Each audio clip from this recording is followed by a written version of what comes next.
Hello, it's the Bat Mini Painter, and today we're painting up a Tau Riptide Battlesuit because I made a mess of the last Tau model and I want some redemption.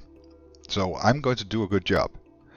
And talking about doing a good job, I have kind of screwed myself a little bit with this YouTube thing because I've noticed that I started painting models because I know that they were popular, not because I thought they were fun.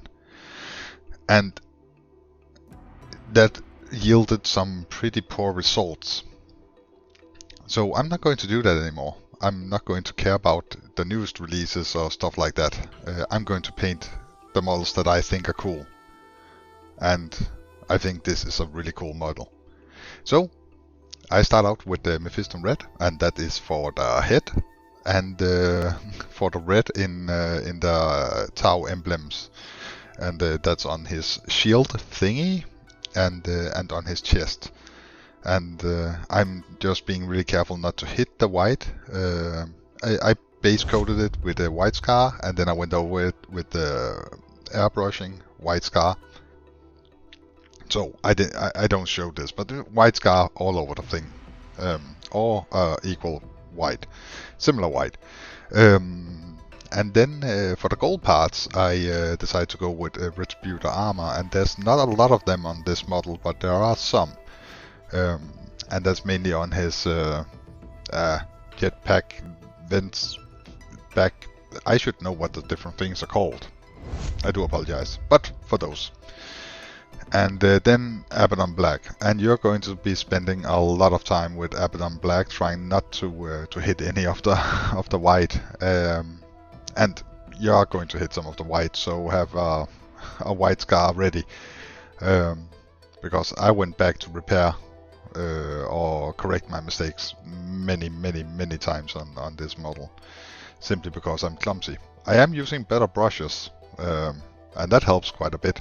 I have a tendency to get comfortable with a brush, and even though it's way past its prime, I just keep using it because that's the brush I use. It's kind of silly because I have a lot of them, and several completely new ones. So yeah, I use my brushes way past their prime. Anywho, so Abaddon Black for all the black parts, and I just looked at the box art and followed that pretty religiously, and it is definitely the most tedious part of this paint job, but it looks so good when you're done, so there's that. And on the emblems, I just really try not to mess up the red that are in the recesses and around the border, so careful, patience. And also with Abaddon Black, thin layers, because it will clunk up super fast. Next I use Ash Grey from Army Painter, and I apply quite thin coats, so 2 or 3 coats each place, and that is for the different places on the armor where it goes to grey. I think the equivalent would be Dawnstone maybe, if you have to use Citadel colors, but it's kind of a light-ish grey, so not a light grey, but a lighter grey. Yeah, that's a good description. And again, just trying to be super careful not to hit the white, because, you know, fixing black and grey on white, it's kind of a hassle, to be honest.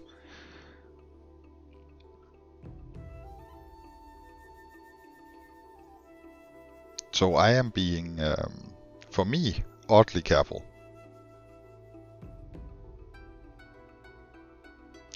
But as it starts to come together, it looks really good. And spoiler alert, but I was actually quite happy with my end result on this model, simply by taking my time.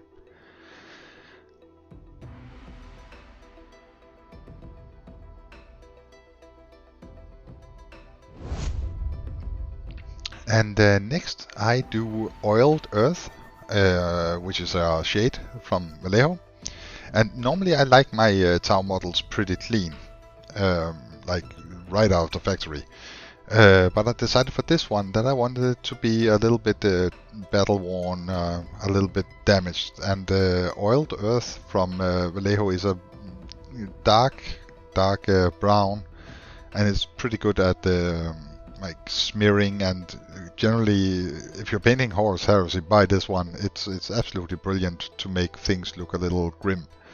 So this particular Tau model in my army has seen some battle and have been dirtied up.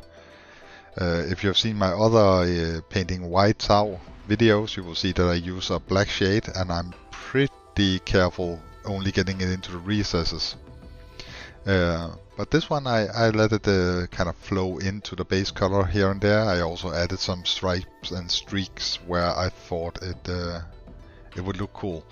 So wasn't that careful with it. And you can always use your finger to smear it a bit.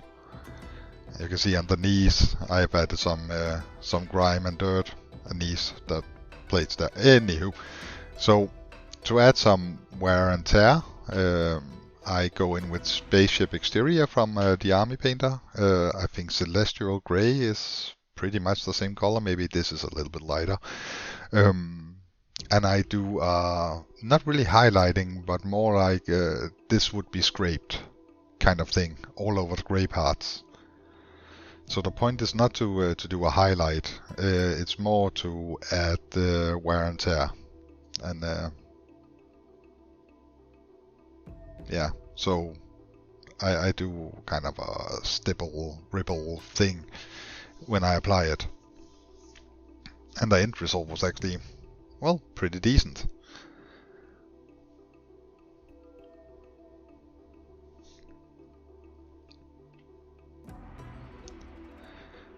And it is always tedious to go through a model and do these kind of things, but I think the end result is really satisfying.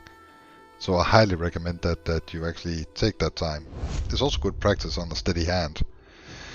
Next I do a little bit of Liberator Gold from Citadel, and that's simply to add some light effect on the gold already.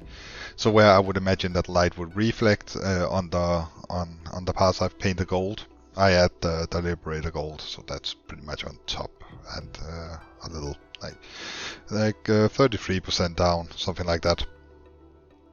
And it gives a subtle but pretty nice effect at like light reflection. And now we're on to some actual highlighting. I use Wild Rider Red from Citadel to highlight the helmet thing.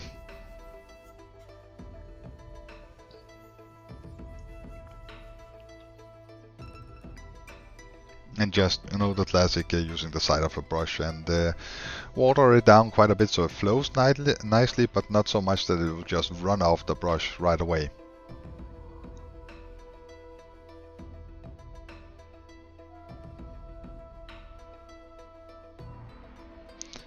And again, the funny thing about these kind of details is you don't really notice that they're missing until you put them there. So as soon as you add it, you're like, oh yeah, this is much better. And for the same thing I did with the gray, I go in with the Eshin Gray for the black, the Abaddon black, to add not some also highlights, but more like wear and tear details. And that's just all over all the black parts. I guess it's a combination of edge highlighting and some light reflection, and I just pretty much kept going at it until I thought it added enough interest, because the model can really quickly just become gray, white and black to look at, and that's kind of boring. But you can do a lot to add the interest pretty easily.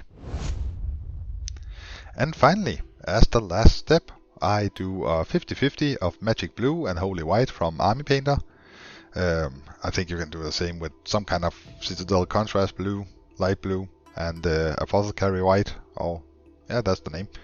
And that gives a pretty nice plasma-y color. I've just been over this with the white scar around the edges to dull it down or lighten it up a little bit, so the color, the speed paint will be more vibrant when applied. And let's have a look at the end result.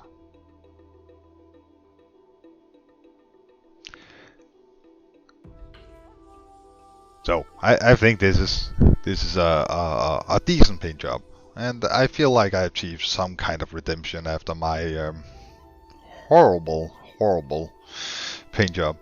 No, I really fought with myself. If you haven't seen that video, go see it. It's the one right before this one. But I really had an internal struggle whether or not to even publish it. But I am the bad mini painter, so I feel like I'm kind of excused. I mean, it's kind of okay, right? You shouldn't expect beautiful results from me. So anywho, this is how it looks. Thank you so much for your time. I hope you enjoyed this video. If you didn't, I do apologize. But if you did, and haven't done so already, please subscribe and please do leave a like. It helps out a lot for the algorithm stuff. So, time is valuable. Thank you so much for spending 11 minutes and 30 seconds on me. Have an awesome day, and I will hopefully see you soon for another upload. Bye.